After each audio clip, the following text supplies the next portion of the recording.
Which is the best truck for pulling a 6 or 7 ton RV that's 40 feet long? In today's video, I'm going to go over the numbers and make it extremely simple to understand how it works. I've driven trucks my whole life. I'm going to share my experience with you, and I'm also going to tell you the truck that we chose to full-time RV. Enjoy the video.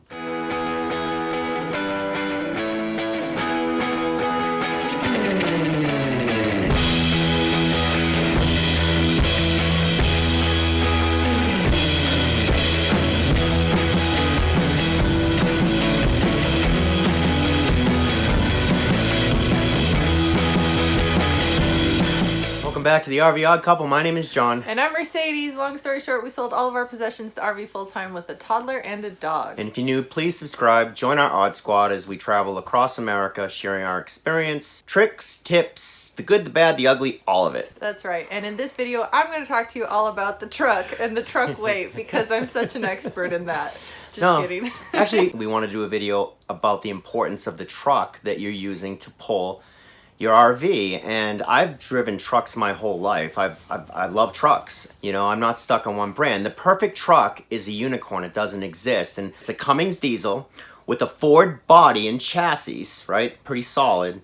And then an Allison transmission. Well, that truck doesn't exist. And you know, you have to find what's right for you. And so in today's video, I'm going to talk about why I chose the GMC. We're not paid by GMC to do a video on this. So I just absolutely love my truck. So this video is intended to be a basic video on how to size the truck weight and the RV weight. This is by no means comprehensive, and you are responsible for doing your own research. But I think one of the things that John does here is he makes it really practical and easy to understand. Simple. Yeah, the big manufacturers now, these engineers come up with the ways to make their truck seem tougher and stronger and more horsepower. And the truth is you don't need all those numbers. I'm going to share with you the basic, simple numbers that you need to know and share my experience as far as purchasing the truck. But I'm going to show you a really simple way to understand the relationship between your RV, your truck, and how to get the right truck for your RV. So we're going to start off by drawing out an RV. And there's really only a few numbers that we need to get this calculation. The most important is going to be the GVWR, which is the gross vehicle weight rating, right? The total weight of the RV. And so that's going to be the GVWR. And on my rig, I know that it's 15,500 pounds. And how do they get that number? So there's two numbers that are in that number. It's the empty weight of the RV that the manufacturer gives you on the sticker. And then they also give you the contents, the payload that you can put into that RV up to and not damage the RV or go outside of the weight limits that it can totally carry. So the 15.5 comes from an empty weight. And on my Forest River, the empty weight is 13,000 pounds. Okay? And my contents, total contents that I can put in that rig are going to be a total of 2,500 pounds. And that's how we get the 15.5 right here. So the contents are going to be... Now, off of those calculations, Forest River gave us the pin weight. But the pin weight they gave us, which is this weight right here, how much force is going to be pressing down on the back of the truck, the number they gave us is about 15% of an empty rig. Empty, completely empty, no contents. That's the pin weight they give you, so you can't trust that. So if you go to this 15,500 GVWR, and I like to keep everything safe, keep the number safe, the 15.5, I'm going to divide that by 4. So I'm going to say that 25% of my total weight is going to be sitting on the bed of my truck, which is the safe way to calculate it. If I went 25%, the total weight that's going to be in the back of this truck is 3,875 pounds. My marker's going dead on me. If I go 20%, that number would drop all the way down to 3,100 pounds. But again, I like to pack the heavy stuff in the front of the RV. Okay, so my pin weight is going to be 25% of the 15.5 is going to be 3,875 pounds. So I'm going to go look for a truck that is going to carry 5,000 pounds, and that's probably going to be a dually. The next thing I do is I just draw my truck in. The truck as well is going to have a GVWR, gross vehicle weight rating. All right, guys, I just had to go get a new marker. That one shit the bed on me. So the truck that I'm looking at is going to have a GVWR as well as the GVWR on this rig. Both are going to have a GVWR. So the GVWR on the truck that I chose, which is a GMC Sierra 3500 HD with the Allison 1000 transmission, absolutely love it. The GV is 13,000 pounds. So how do they come up with that number? So the dry weight or the curb weight of this vehicle is 8,000 pounds. So I'm going to write curb, which is the same as the empty weight on this side.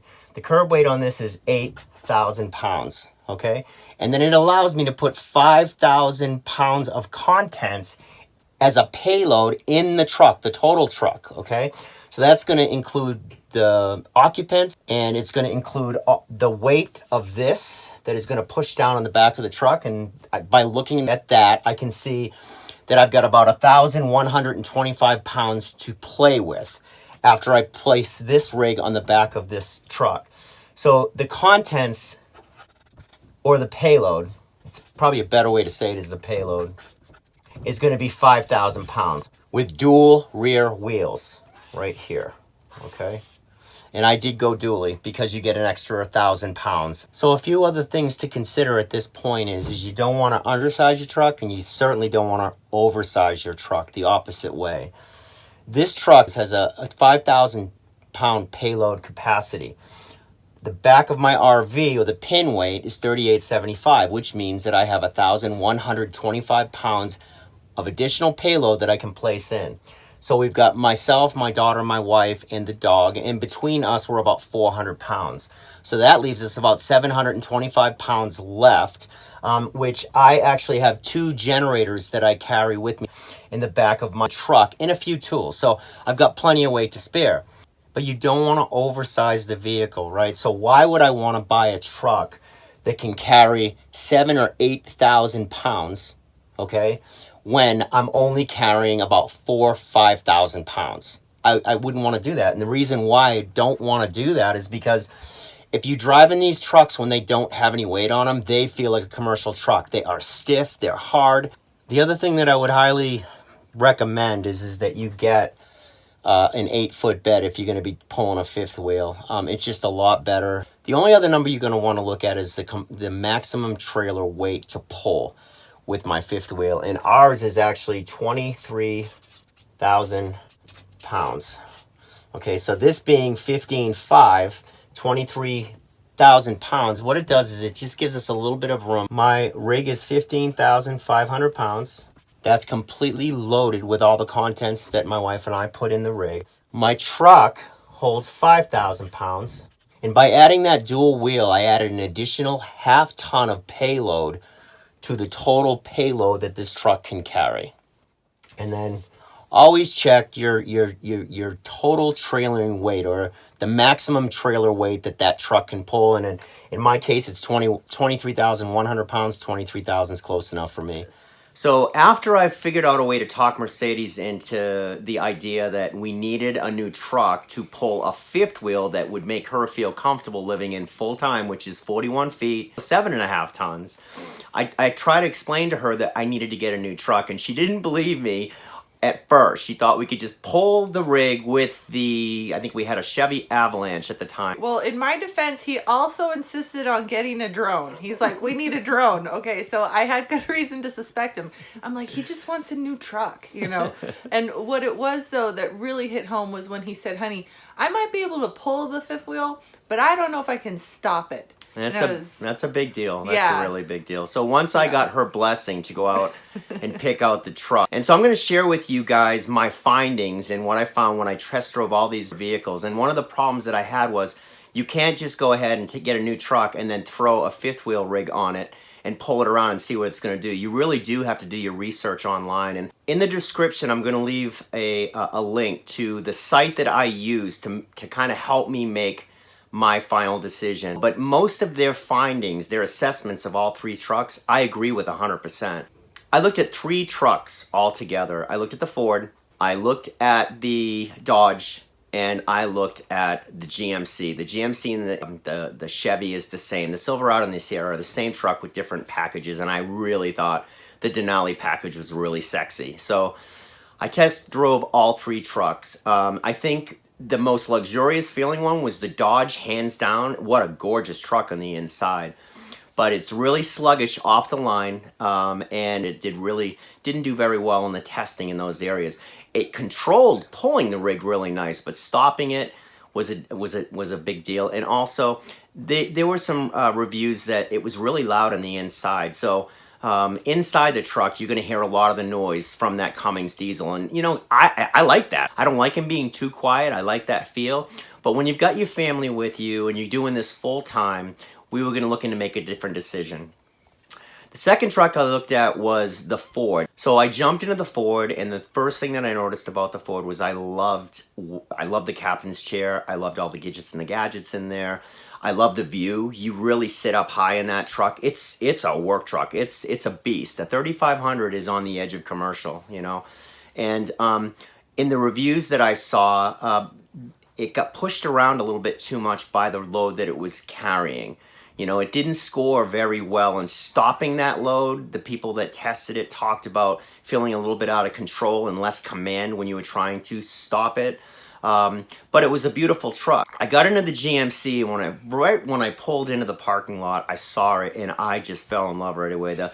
I bought a GMC Sierra 3500 Denali HD. 6.6 diesel, Allison 1000 transmission. I love the Allison transmission, always have.